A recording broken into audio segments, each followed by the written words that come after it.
Parte do ataque que era feito ao apóstolo Paulo por parte dos judaizantes era o fato de que Paulo era muito perseguido e rejeitado pelo próprio povo de Israel. Aonde Paulo ia pregar o evangelho, geralmente ele sofria hostilidade da comunidade judaica, era perseguido pela sinagoga, às vezes era jogado na prisão, açoitado, como foi no caso de Filipos, apedrejado, e vivia como uma pessoa que não tinha lugar certo onde morar. Paulo não tinha um lugar onde repousar, às vezes passava fome, passava necessidade, e então os seus inimigos diziam: como é que Paulo pode ser de Deus?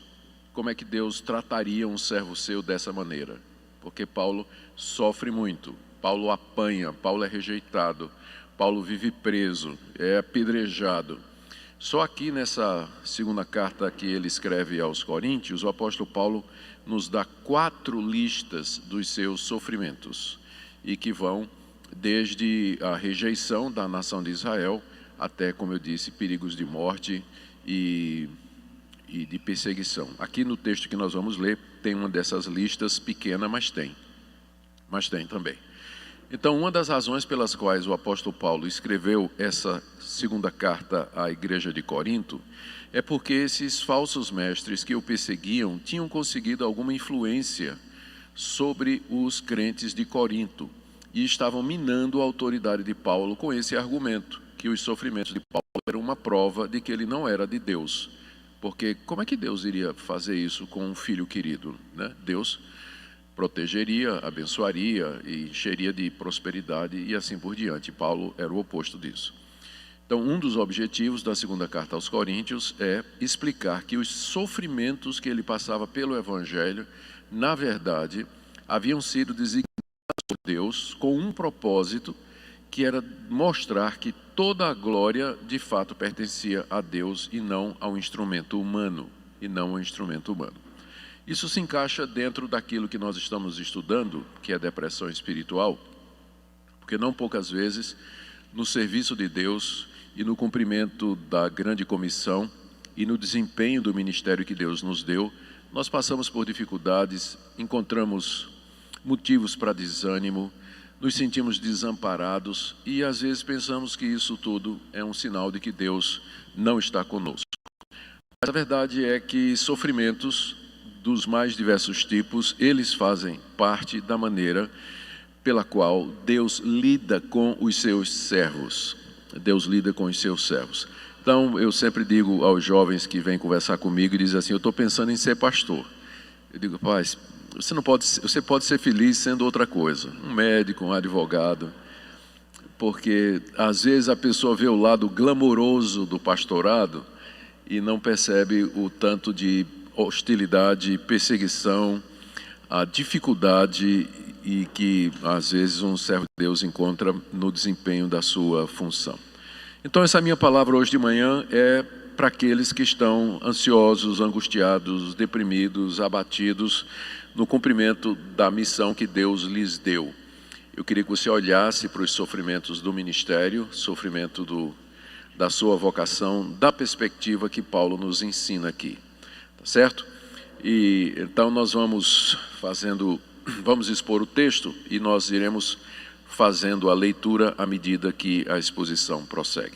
Vamos orar. Senhor, nós te damos graças pelo apóstolo Paulo, te damos graças que ele quis passar por todos aqueles sofrimentos para que a verdade de Cristo permanecesse entre os gentios. Nós oramos, ó Deus, que o Senhor nos ajude a entender a natureza do ministério cristão e que a nossa ansiedade, a nossa preocupação, desânimo, não tem razão de ser quando nós olhamos da perspectiva correta. Nós pedimos que o Senhor conforte o coração daqueles que aqui se encontram nessa manhã, em nome de Jesus. Amém.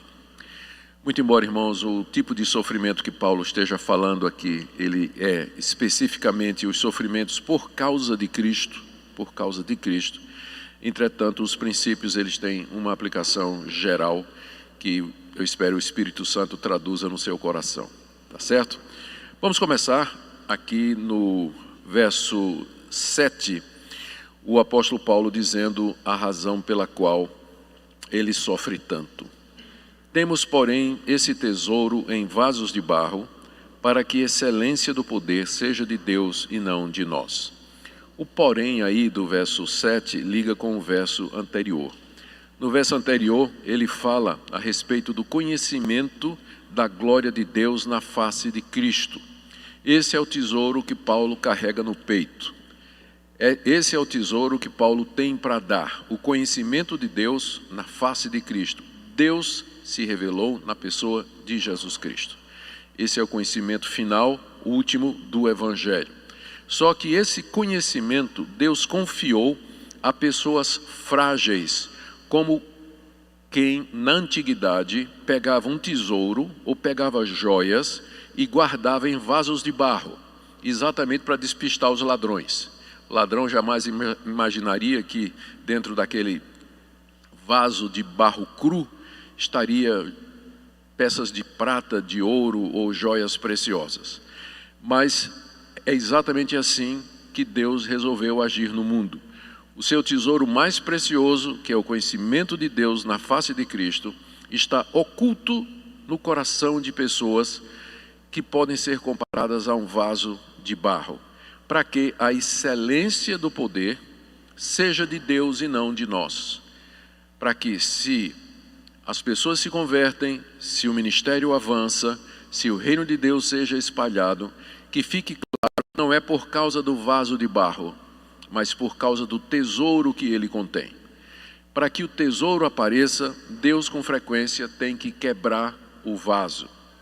E é essa quebradeira que faz parte do ministério pastoral. Com frequência, Deus nos está quebrando para que o tesouro que está no nosso peito venha à luz, venha à tona, que é o conhecimento de Deus na face de Jesus. Está aqui a explicação número 1 que Paulo está dando. Ele usa essa analogia do tesouro no vaso de barro para explicar por que é que ele vive sendo quebrado, apanhando, preso, passando fome e necessidade. É Deus quebrando a sua natureza humana, a sua dependência humana, para que o poder de Deus se manifeste na vida do apóstolo Paulo. E é isso que Deus continua fazendo hoje. Por conta da nossa tendência à suficiência, autonomia e nós querermos a glória, com frequência Deus é obrigado a nos fazer passar pelo moedor, pelo pilão, para que nós aprendamos que o poder é dele e não nosso. E ele explica aqui do verso 8 até o verso 9 como é que isso funciona. Em tudo somos atribulados, porém não angustiados, perplexos, porém não desanimados, perseguidos, porém não desamparados, abatidos, porém não destruídos. Na sua vida como apóstolo de Cristo Jesus, Paulo em tudo era atribulado, vou usar os termos dele aqui. Em tudo ele era atribulado, cheio de tribulações, de dificuldades, de problemas, na maioria das vezes inesperados, perplexos. Ele passava por perplexidade, ele não entendia certas coisas. É isso que uma pessoa perplexa significa, né? Admirada com alguma coisa que ela não consegue entender. Com frequência isso acontecia na vida de Paulo. No verso 9, perseguido, isso, né? Não precisa nem elaborar sobre esse tema. O livro de Atos nos dá uma descrição muito clara de quanto Paulo era perseguido. Abatido, a gente pode ter uma visão do apóstolo Paulo como alguém que estava sempre lá em cima, não é? Na verdade, ele passava boa parte do tempo abatido por conta de todos esses sofrimentos, dessas perseguições e todas essas tribulações. Mas Deus, que está no controle de todas as coisas, através da sua providência, controlava os eventos para que Paulo não fosse destruído por conta disso. Ele deixava que Paulo sofresse até o limite, como ele diz aqui: em tudo eu sou atribulado, porém não angustiado. Muita tribulação, mas eu não vivo no estado constante de angústia. Deus me preserva para que eu não fique desesperado. Aí continua: perplexo, porém não desanimado. Muita coisa eu não estou entendendo. Por que Deus está fazendo isso? ou por que Deus está permitindo que isso aconteça, mas eu não desanimo de pregar o Evangelho simplesmente porque eu não entendo a providência de Deus. Abatido, perseguido, porém não desamparado. Por um lado, muita gente me persegue, mas por outro eu tenho irmãos que me amparam e que me dão apoio. E por fim, abatido, porém não destruído. Deus, o Deus da providência, que está no controle da história, Ele não permitia que Paulo fosse provado, testado e que sofresse além do que ele podia suportar. É isso que porém não significa aqui na passagem. Essa é a razão dos sofrimentos de Paulo. É para deixar muito claro que ele vivia na dependência de Deus. Ele estava sempre no limite, mas dependia de Deus.